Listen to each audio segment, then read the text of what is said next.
resplandecente. Tu és fogo ardendo em nós, surpreendente. És palavra original, és princípio sem ter fim, o amor a escrever-se em nosso sim. És crescendo em cada ser em harmonia, és cantante em movimento, nosso guia. És caminho a percorrer, atraente em teu olhar, a verdade sempre forte a convidar. Conhecer-te e sempre amar, fazer-te amar, conhecer, proclamamos como é novo teu viver.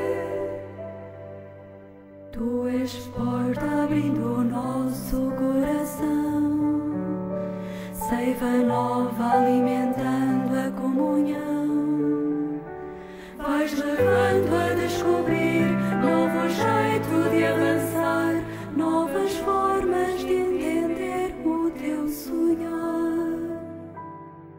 És futuro a despontar neste presente, nova vida a ressurgir serenamente, fruto novo a renascer, laços fortes de aliança, são mistério de união e de esperança.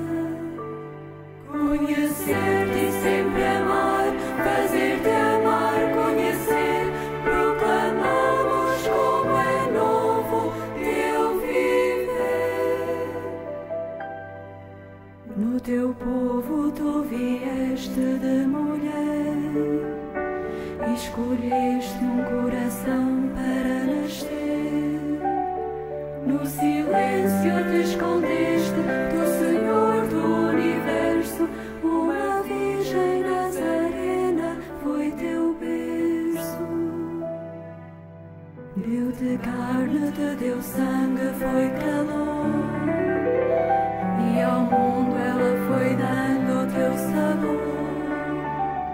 Ensinou-te a ser menino, o divino em cada dia, foi um canto feito humana melodia. Conhecer-te e sempre amar, fazer-te amar, conhecer, proclamamos como é novo teu viver. A discípula primeira, tua mãe, aprendeu a ser mulher, ela também.